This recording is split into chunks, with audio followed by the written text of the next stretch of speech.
So I'd like to tell a tribute story tonight. A couple months ago, my storytelling teacher really sadly passed away. She lost her battle with cancer. And I only regret that I didn't meet her sooner. She was phenomenal. And what I'd like to do is tell the first story I heard her tell when I started taking her storytelling class. And her name is Sarah Slayton, and this story is called Naked Truth.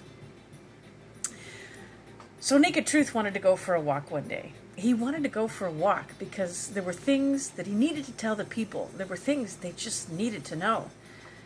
And so he left his house and he started off on a walk. And he walked and he walked and he walked and he came to the first village. And as soon as he got to the village, he walked right up to the square and he stood up on the podium. And as the sun came up, he came up and his Naked Truth. Clothes came off and he stood there and they all together and began to tell his truth.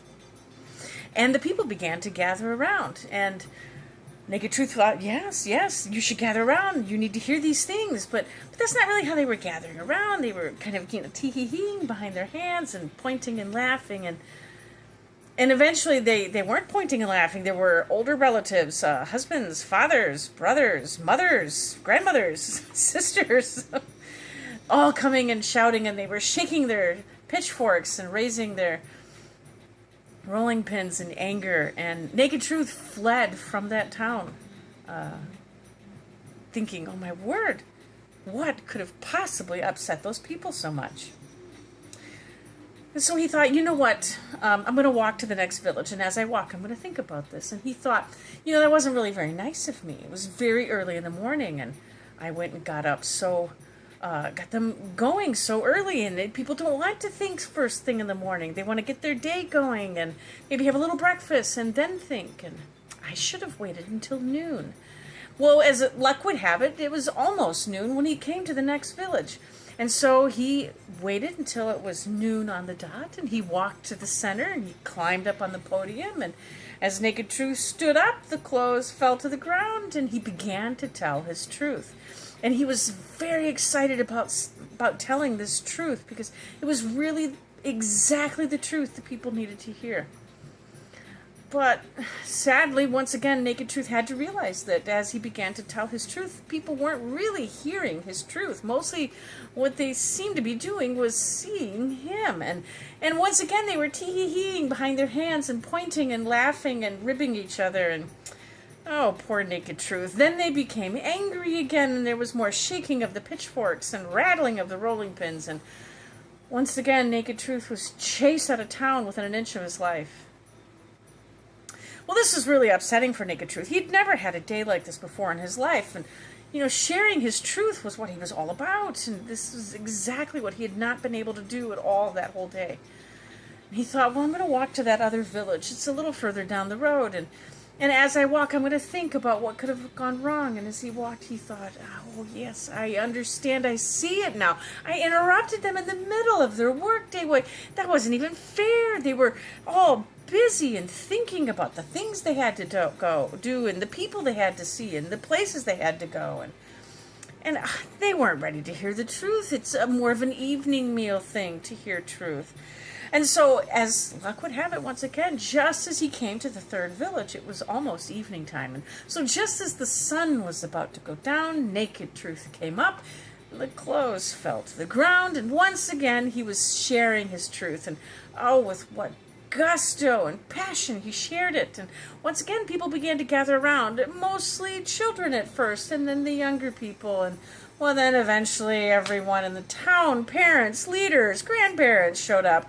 And again, it was rattling of the pitchforks and shaking of the rolling pins. And well, they ran Naked Truth out of town within an inch of his life for sure. And Naked Truth was horrified by this.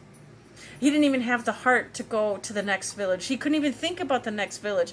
He sat down and contemplated his entire existence. And just outside of the sound of town, but not completely, and dark began to fall, and he began to hear clattering and musical instruments coming from the town, and he very carefully and quietly crept back through the leaves and the undergrowth in the woods just outside of the town, and he crawled about until he could get a good view of the green, and what were those people doing? And they'd brought out tables and chairs, and there was like a whole restaurant right outside on the green, and they had laid out tablecloths and linens, and there was roast ox in the middle of the green, and where they were hanging up bunting, and there were musicians tuning up instruments, and Naked Truth thought, what in the world is going on here? And then he heard a rattling coming from the far side of the village. And what do you know? A cart began to come into the village. But not just any cart. This was Story's cart. Story was driving this cart. And there she was on the back of the cart, driving it in all her glory with her veil of imagination and her beautiful gown of allegory and her beautiful belt of simile and her shoes of wonder. And he thought, oh, Story, you don't know these people like I do. Why, Story and Naked Truth had been friends their whole lives. And Naked Truth feared for Story's well-being. He knew how these people, these very same people, had just treated him. And he thought, should I go out and defend Story's honor? What do I do if they begin to treat her the way they treated me? And he thought, well, I'll see what happens. And he got ready to spring. And Story climbed up on the podium, the very same podium that Naked Truth had just been standing on. And she got up, and those people, they were spellbound with the first word that came out of her mouth. And they listened, and they listened, and they listened. And they forgot to eat their food, and the instruments got laid down, and people were enwrapped. They were hanging on every word. It was like they were starving for what Story had to tell them. Story told stories all through the evening, into the night, all through the night. And even as the sun came up, she was still telling her incredible tales. Well, as the sun was coming up, Story paused, and she looked out into the woods, and Naked Truth could have sworn she looked right where he was. And then she said, Naked Truth?